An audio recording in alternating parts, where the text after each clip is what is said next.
Continuamos con la exposición del doctor Luis Roa, quien nos hablará del sentido y objetivo de las normas que establecen responsabilidad solidaria.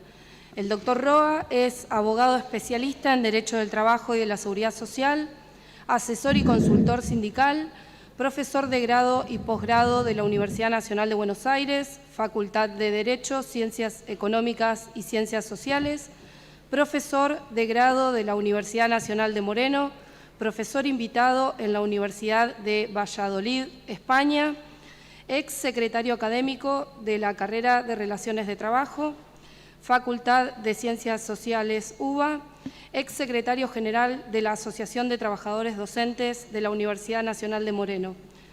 Te damos la palabra, Luis. Gracias, Manuela. ¿Se escucha? Bueno, ante todo, muchas gracias a la Asociación Rosarina de Abogados y Abogadas Laboralistas, en la persona de Sebastián Serrano Lou.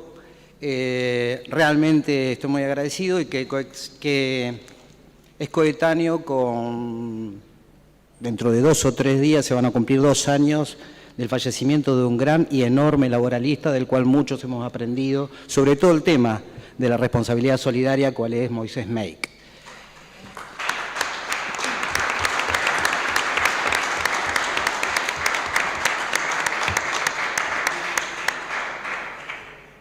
Formaba parte de los desvelos de Moisés, sin ninguna duda, la cuestión del artículo 30, en lo particular y en esta creatividad que constantemente buscaba Moisés, iba buscando y hurgando los distintos lugares que la norma o el corset normativo que había quedado luego de lo que también describió Luisa, luego de la dictadura cívico-militar, de lo que fue quedando, ¿no?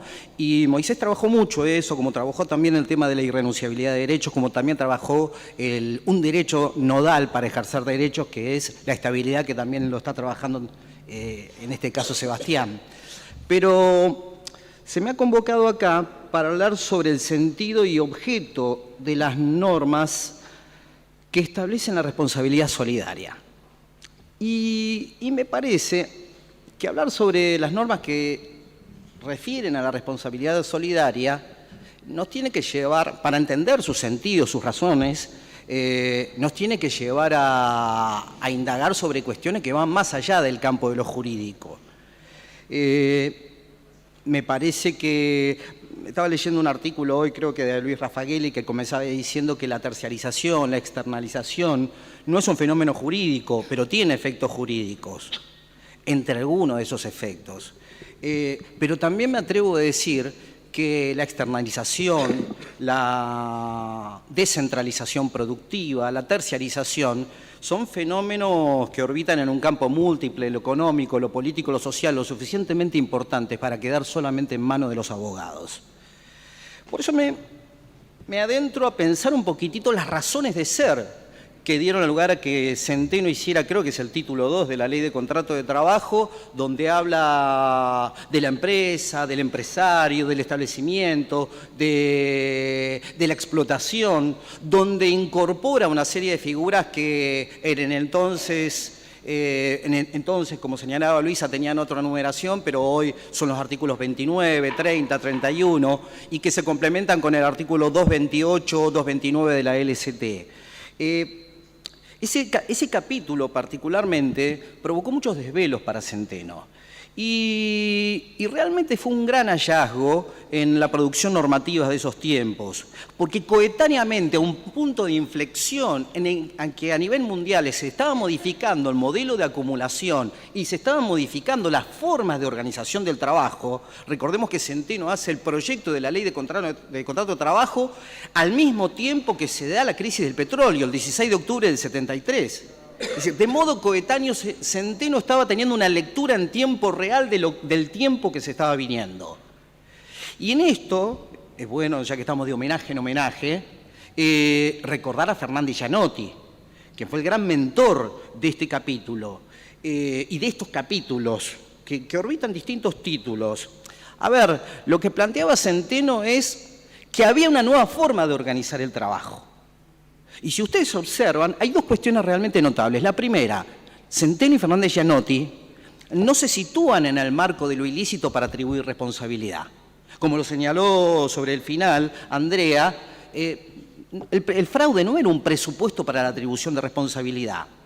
Lo que estaba viendo Centeno junto a Gianotti es un dato objetivo, que había una cadena de intermediación en esa descentralización, externalización, en esa flacura, ese adelgazamiento que estaba teniendo la empresa, sacándose de sí misma algunas partes. En eso había una estrategia mucho más profunda y que era perfectamente lícita en el mundo de los negocios. No estamos hablando del campo de lo ilícito, no estamos hablando del campo del fraude, estamos hablando en el campo estrictamente de los negocios válidos. Y Centeno asumió eso, no solamente porque esos negocios eran válidos en el nuevo tiempo que se venía, sino también porque poner al trabajador, a la trabajadora en semejante brete de andar probando el fraude a veces del titular, del CEO de un grupo económico, realmente es complejo. Se me ocurre, qué sé yo, tener que probar a un trabajador de Tenaris, probar el fraude de Paolo Roca, es dantesco. A mí me excede, yo renuncio en caso así que imagínese un trabajador tener que probar eso. Centeno no tenía en cuenta eso. Dentro de las reformas que hace la ley de contrato de trabajo, que hacen los dictadores, que hacen los genocidas en 1976, ese 23 de abril del 76, está el 31, que lo convirtieron en una norma muy distinta a la craneada. En una norma donde era el presupuesto fundamental era la existencia de las maniobras fraudulentas y las conductas temerarias. Esa no era la idea. Se agota ahí, en la construcción de un dispositivo que es la responsabilidad solidaria, que garantiza el cobro total del crédito del trabajador, que potencia la responsabilidad patrimonial, que evita las restricciones al demandar por parte del acreedor laboral. ¿Se agota ahí? No.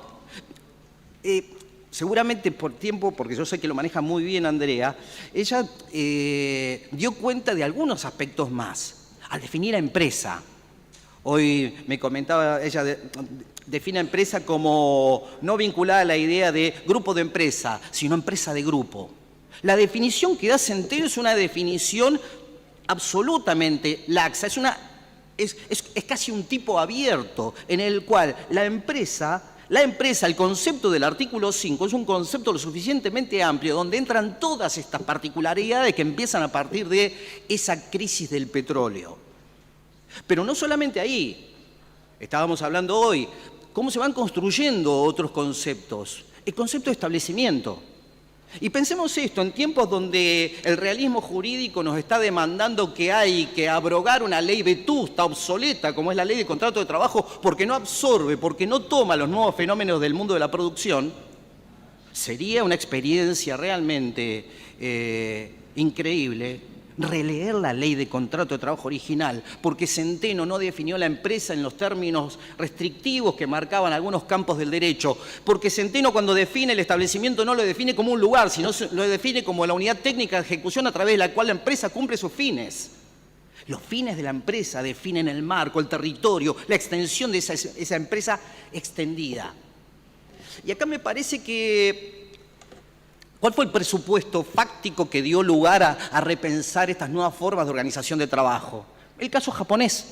El caso japonés que surgió, se hizo fuerte a partir del toyotismo o aquellas elucubraciones que hizo Taiichi Ohno cuando diseñó esas nuevas formas de organización de trabajo en la Toyota. Ese adelgazamiento de la empresa con la maximización de la productividad, con los círculos de calidad, con el just in time, y etcétera, etcétera, etcétera. A ver, cuando en los 70 se plantea ese modelo, se empieza a convertir poco a poco en un modelo hegemónico. Un modelo hegemónico que se justifica en la reconversión industrial, que se justifica en esas nuevas formas de organización del trabajo que tienen que ver con las nuevas tecnologías, por ejemplo. Se justifica en eso. Y se empieza a incorporar una nueva racionalidad en el debate. Cuando digo que estas cuestiones son lo suficientemente grandes solamente para ser absorbidas por los abogados, lo digo en serio, porque creo que en esto hay que incorporar mayor filosofía en la reflexión y repolitizar el debate. ¿Por qué?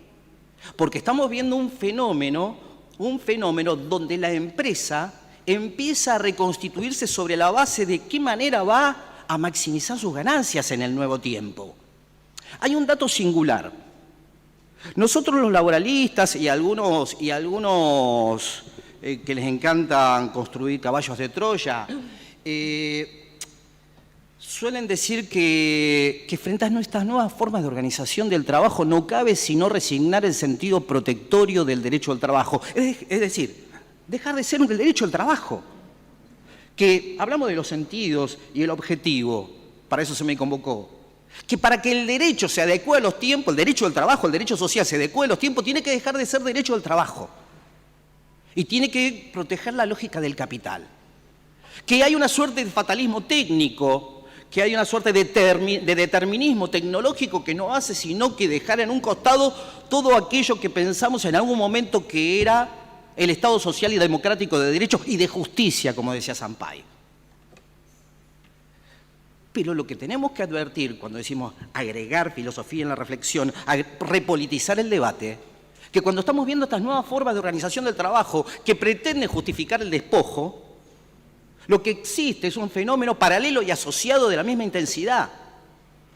Porque en los últimos 50 años, del mismo modo que la vieja empresa fordista taylorista se ha adelgazado, se ha estilizado, se ha externalizado, se ha sacado partes de sí, del mismo modo se ha concentrado el capital como nunca antes ha sucedido en la historia.